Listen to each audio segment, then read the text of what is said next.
Welcome to Washington, D.C. today, a city instantly recognized by its monumental silhouettes, wide ceremonial avenues, and buildings that project authority far beyond America's borders. This is where laws are written, wars are debated, and history is constantly being reinterpreted in stone and marble. But Washington was not born powerful. It was designed, argued over, burned, rebuilt, and slowly shaped into a capital meant to endure. So how did an empty stretch of riverbank become the architectural stage of a nation?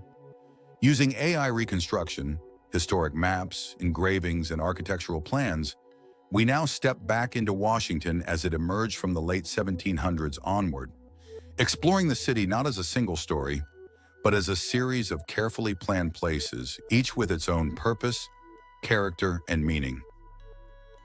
The Potomac River. Before there was a city, there was the Potomac. In the late 18th century, this wide tidal river defined the landscape. Its slow-moving waters connected inland farms to the Atlantic world and made the area strategically valuable. The decision to place the federal capital along the Potomac was both political and practical, symbolically balancing north and south, while offering access to trade and transport. The newly created District of Columbia was carved out of Maryland and Virginia land. It was not an organic city, but a deliberate invention, drawn on paper before it existed on the ground. Forests were cleared, hills leveled, and marshes drained to make way for an entirely new kind of capital. The L'Enfant Plan. Pierre-Charles L'Enfant's master plan defined Washington's identity. Unlike European cities that evolved over centuries, Washington was laid out with intention. Broad diagonal avenues cut across a grid of streets, converging on symbolic centers of power. These avenues were designed to create long sight lines, allowing major buildings to dominate the landscape. This was architecture as political language: openness, visibility, and order, replacing the narrow streets of old-world capitals. Though L'Enfant was dismissed before his plan was fully realized, his vision remained the city's foundation, guiding its growth long after his departure. Capitol Hill in the United States Capitol. Rising above its surroundings, the United States Capitol was placed on Jenkins Hill to serve as the visual and ideological center of the city. Construction began in 1793, but progress was slow. Materials were scarce, labor was inconsistent, and political disputes repeatedly delayed completion. Early versions of the Capitol were modest compared to today's structure, yet even then it stood as a declaration that legislative power, not monarchy, sat at the heart of the nation. The building suffered severe damage during the British burning of Washington in 1814, but its reconstruction reinforced its symbolic role as a resilient seat of democracy. The surrounding area, now known as Capitol Hill, gradually filled with row houses, boarding homes, and offices serving Congress, creating a neighborhood defined by proximity to power rather than wealth. The President's House. To the west of the Capitol stood the White House, originally called the President's House. Designed by James Hoban, it was intentionally restrained in scale, avoiding the appearance of a palace. Its isolated position reflected the early weakness of the federal government. The president ruled, but cautiously. In the 18th and early 19th centuries, the surrounding grounds were largely undeveloped. Dirt roads, grazing land, and scattered structures emphasized how unfinished the Capitol remained.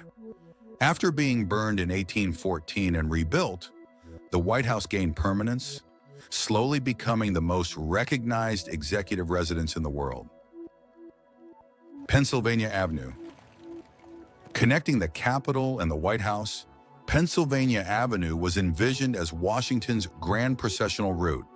In reality, it was infamous for mud, dust, and neglect during the city's early decades. Despite its poor condition, this avenue symbolized the balance between legislative and executive authority. Over time, it evolved into a stage for parades, protests, and political rituals, a public space where citizens could physically approach power. Georgetown. Predating Washington itself, Georgetown was a functioning port town by the mid-17th century. Its waterfront bustled with tobacco warehouses, merchants, and shipbuilders.